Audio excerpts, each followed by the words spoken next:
अनुशासन और नियम ये मनुष्य को महान बनाते, उनकी सुरक्षा भी करते हैं। आपने गौर से देखा होगा, जब कोई आदमी एक पेड़ लगाता है तो उसके आसपास में कांटों का घेरा, पत्थरों का घेरा बना देता है।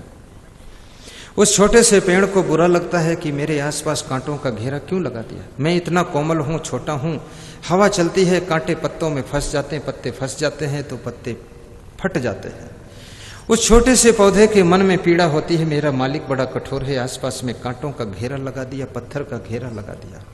लेकिन अगर उस घेरा को हटा दिया जाए तो छोटी सी बकरी आकर के उस पौधे के जीवन को समाप्त कर सकती है।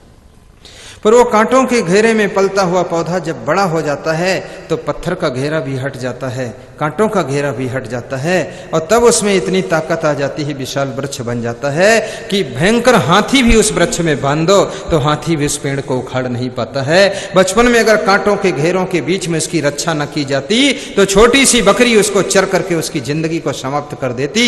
लेकिन वही कांटों के घेरे में पला हुआ छोटा सा पौधा जब इतना विशाल वृक्ष बन जाता है तो कांटे के घेरे भी हट जाते हैं, पत्थर का घेरा हट जाता है, और उसमें हाथी बांध तो भी बंधा रह जाता है। इसलिए याद रखना, माँ बाप के अनुशासन के कांटा के घेरे में रहना और गुरु के नियम के घेरे में रहना, तब तुम इतने महान बनोगे कि फिर हाथी जैसे भयंकर कुसंगत भी तुमको हिला नहीं सकेगी, और तुम दूसरों को छाया भी दोगे, फल भी दोगे, और दुनिया का कल्याण करने के लिए तुम समर्थ हो जाओगे।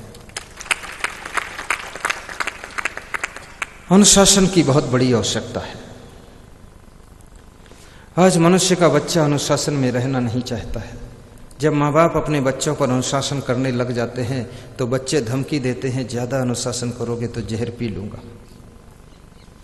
तो माँ बाप कहते हैं दूध पी ले, दूध रखा है, बोला दूध नहीं पीऊंगा, जहर खरीद कर पी लूंगा।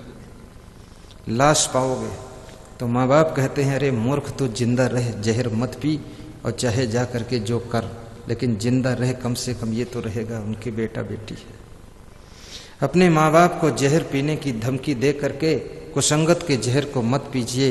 भाइयों बहनों, याद रखना, कंस अगर अपने पिता का अनुशासन मानता, पिता के साथ उदंडता न करता, उसके पिता का नाम उग्रसेन था, उग्रसेन को जेल में डाल दिया। उन्होंने समझाया कि बेटा इतनी गलतियां मत करो, तो अपने बाप को जेल में डाल दिया था, जिसके कारण कंस का भांजा भगवान कृष्ण बन करके आता है और अपने मामा कंस का वध करता है।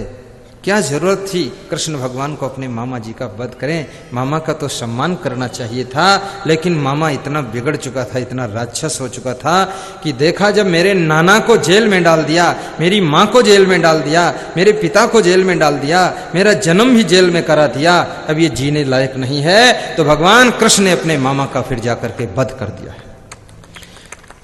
जो व्यक्ति बहुत अनुशासनहीनता में चलता है वो संसार में जिंदगी सुख से नहीं जी पाता है। इसलिए मैं आपसे निवेदन करूंगा, अपने जीवन को अनुशासन की कड़ियों में बांध लेना। और अनुशासन भी दो प्रकार का होता है, एक तो सेल्फ डिसिप्लिन, दूसरा अदर डिसिप्लिन। यानी दूसरे के अनुशासन में रहो या स्वयं अनुशासन में रहो, ये दो बातें हैं। जो स्वयं अनुशासन में रहता है सो अनुशासित है, सेल्फ डिसिप्लिन है, वो महान पुरुष बन जाता है। जो दूसरों के साथ अनुशासन में रहता है, दूसरों के अनुशासन में रह करके अपनी जिंदगी को अच्छा चलाता है, वो महान पुरुष भले न बन पाए, लेकिन वो इतना जरूर है, धरती की शोभा वो भी बढ़ाता है, वो भ्रष्ट नहीं होता, वो भी श्रेष्ठ बनता है। इसलिए स्वयं अनुशासन में रहो या दूसरों के अनुशासन में रहो, और अनुशासन में जिंदगी को ढालिए, अनुशासन को भंग मत कीजिए। मैं अपने जीवन की बात बताता हूं, मेरा जीवन सेल्फ डिसिप्लिन रहा है। सेल्फ डिसिप्लिन, कभी मेरे माँ बाप को ऐसा नहीं कहना पड़ा ऐसा क्यों कर रहे हो, वो क्यों कर रहे हो, ना मेरे गुरु को क्यों म्यों करना पड़ा, नहीं, अपने आप। और मेरे गुरु बहुत सरल भी हैं। जब मैं सभी संतों को डायरेक्शन देता हूं, 30-40 महात्मा बैठे हैं आश्रम में, बताता हूं आपको ऐसा करना है, आपको वैसा करना है, तो मेरे गुरु जी सुनते रहते हैं। लास्ट में मुझसे पूछते हमको क्या करना है, हमको तो बताओ।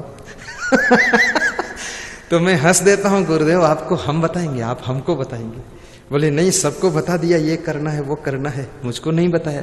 मैंने कहा आपको केवल दर्शन देना है, भक्तों को दर्शन दीजिए, अपने शिष्यों को आशीर्वाद दीजिए, और कुछ करना नहीं है। आपको दर्शन दे करके सभी का मार्गदर्शन सुधार देना है, बस इतना ही करना है और कुछ नहीं करना है।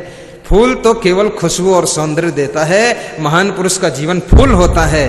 आप हम लोगों को ज्ञान की खुशबू दीजिए और गुरुदेव अपना दर्शन दीजिए, बस इसी में आनंद है।